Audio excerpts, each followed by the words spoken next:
Ladies and gentlemen, please welcome Mr. Tim Minchin.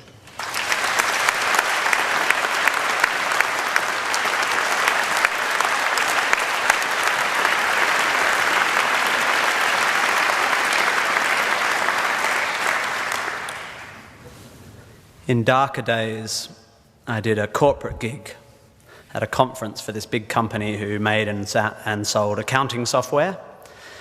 In a bid, I presume, to inspire their salespeople to greater heights, they'd forked out 12 grand for an inspirational speaker who was this extreme sports guy who had had a couple of his limbs frozen off when he got stuck on a ledge on some mountain. It was weird. Software salespeople, I think, need to hear from someone who has had a long, successful and happy career in software sales, not from an overly optimistic ex-mountaineer.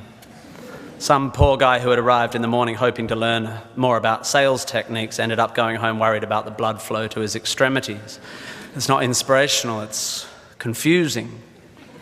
And if the mountain was meant to be a symbol of life's challenges and the loss of limbs a metaphor for sacrifice, the software guy's not going to get it, is he? Because he didn't do an arts degree, did he?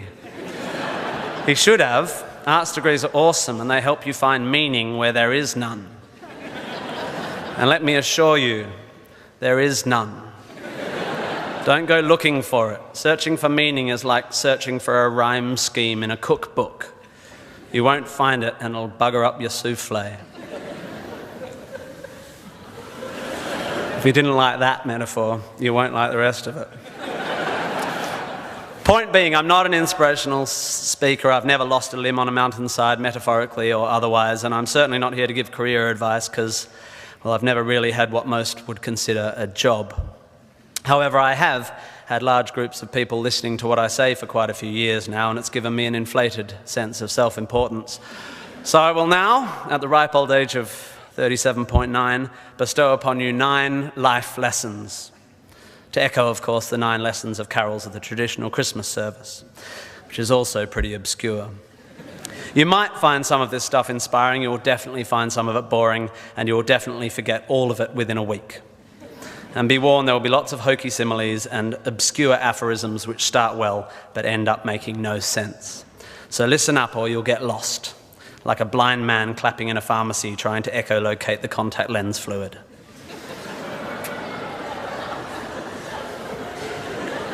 Just looking for my old poetry teacher. Here we go. Ready? 1, you don't have to have a dream. Americans on talent shows always talk about their dreams. Fine, if you have something you've always wanted to do, dreamed of, like in your heart, go for it. After all, it's something to do with your time, chasing a dream. And if it's a big enough one, it'll take you most of your life to achieve, so by the time you get to it and are staring into the abyss of the meaninglessness of your achievement, you'll be almost dead, so it won't matter. I never really had one of these dreams, and so I advocate passionate dedication to the pursuit of short-term goals.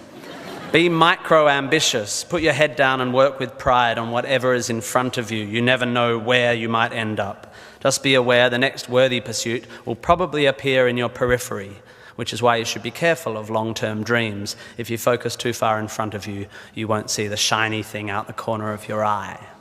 Right? Good. Advice, metaphor. Look at me go. 2, don't seek happiness. Happiness is like an orgasm. If you think about it too much, it goes away.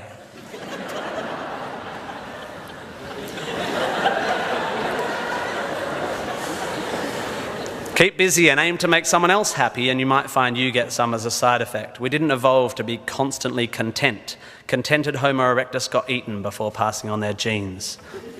3, remember, it's all luck. You are lucky to be here. You are incalculably lucky to be born and incredibly lucky to be brought up by a nice family that helped you get educated and encouraged you to go to uni. Or if you were born into a horrible family, that's unlucky and you have my sympathy, but you are still lucky. Lucky that you happen to be made of the sort of DNA that went on to make the sort of brain which, when placed in a horrible childhood environment, would make decisions that meant you ended up eventually graduating uni. Well done you for dragging yourself up by your shoelaces, but you were lucky. You didn't create the bit of you that dragged you up. They're not even your shoelaces. I suppose I worked hard to achieve whatever dubious achievements I've achieved, but I didn't make the bit of me that works hard. and more than I made the bit of me that ate too many burgers instead of attending lectures when I was here at UWA. Understanding that you can't truly take credit for your successes, nor truly blame others for their failures, will humble you and make you more compassionate. Empathy is intuitive, but is also something you can work on intellectually. 4, exercise. I'm sorry, you pasty, pale, smoking philosophy grads, arching your eyebrows into a Cartesian curve as you watch the human movement mob winding their way through the miniature traffic cones of their existence. You are wrong and they are right. Well, you're half right. You think, therefore you are, but also you jog, therefore you sleep, therefore you're not overwhelmed by existential angst. You can't be can't, and you don't want to be. Play a sport, do yoga, pump iron, run, whatever, but take care of your body. You're going to need it. Most of you mob are going to live to nearly 100, and even the poorest of you will achieve a level of wealth that most humans throughout history could not have dreamed of.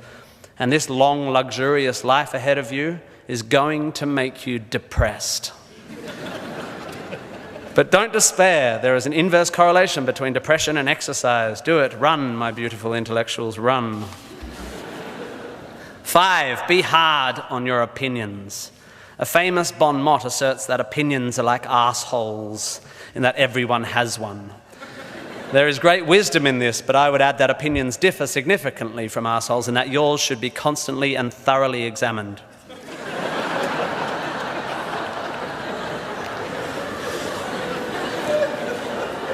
I used to do exams in here. It's revenge. We must think critically and not just about the ideas of others. Be hard on your beliefs. Take them out onto the veranda and hit them with a cricket bat. Be intellectually rigorous. Identify your biases, your prejudices, your privileges. Most of society's arguments are kept alive by a failure to acknowledge nuance. We tend to generate false dichotomies and then try to argue one point using 2 entirely different sets of assumptions, like 2 tennis players trying to win a match by hitting beautifully executed shots from either end of separate tennis courts. By the way, while I have science and arts graduates in front of me, please don't make the mistake of thinking the arts and sciences are at odds with one another. That is a recent, stupid and damaging idea. You don't have to be unscientific to make beautiful art, to write beautiful things. If you need proof, Twain, Douglas Adams, Vonnegut, McEwen, Sagan, Shakespeare, Dickens for a start. You don't need to be superstitious to be a poet. You don't need to hate GM technology to care about the beauty of the planet. You don't have to claim a soul to promote compassion. Science is not a body of knowledge nor a belief system. It is just a term which describes humankind's incremental acquisition of understanding through observation. Science is awesome. The arts and sciences need to work together to improve how knowledge is communicated. The idea that many Australians, including our new PM and my distant cousin Nick Minchin, believe that the science of anthropogenic global warming is controversial is a powerful indicator of the extent of our failure to communicate. The fact that 30% of the people in this room just bristled is further evidence still. The fact that that bristling is more to do with politics than science is even more despairing.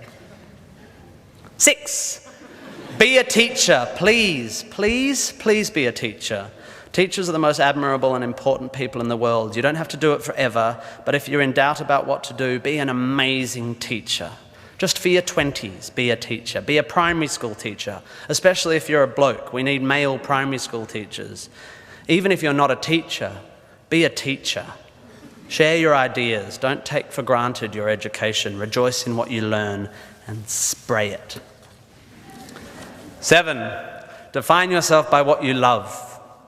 I found myself doing this thing a bit recently where if someone asks me what sort of music I like, I say, well, I don't listen to the radio because pop song lyrics annoy me. Or if someone asks me what food I like, I say, I think truffle oil is overused and slightly obnoxious.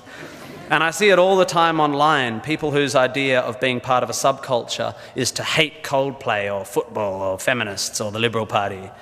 We have a tendency to define ourselves in opposition to stuff. As a comedian, I make my living out of it. But try to also express your passion for things you love. Be demonstrative and generous in your praise of those you admire. Send thank you cards and give standing ovations. Be pro stuff, not just anti stuff. 8, respect people with less power than you. I have in the past made important decisions about people I work with, agents and producers, big decisions, based largely on how they treat the wait staff in the restaurants we're having the meeting in. I don't care if you're the most powerful cat in the room, I will judge you on how you treat the least powerful. So there. 9, finally, don't rush. You don't need to already know what you're going to do with the rest of your life. I'm not saying sit around smoking cones all day, but also don't panic. Most people I know who were sure of their career path at 20 are having midlife crises now. I said at the beginning of this ramble, which is already 3.5 minutes long, that life is meaningless. It was not a flippant assertion. I think it's absurd, the idea of seeking meaning in the set of circumstances that happens to exist after 13.8 billion years worth of unguided events. Leave it to humans to think the universe has a purpose for them. However, I am no nihilist. I'm not even a cynic. I am actually rather romantic. And here's my idea of romance. You will soon be dead. Life will sometimes seem long and tough, and God, it's tiring. And you will sometimes be happy and sometimes sad, and then you'll be old, and then you'll be dead.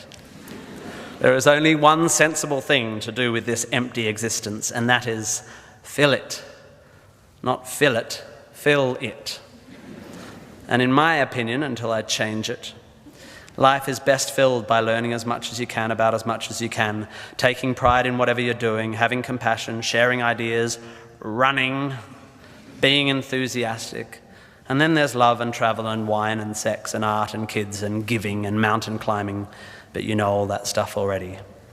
It's an incredibly exciting thing, this one meaningless life of yours.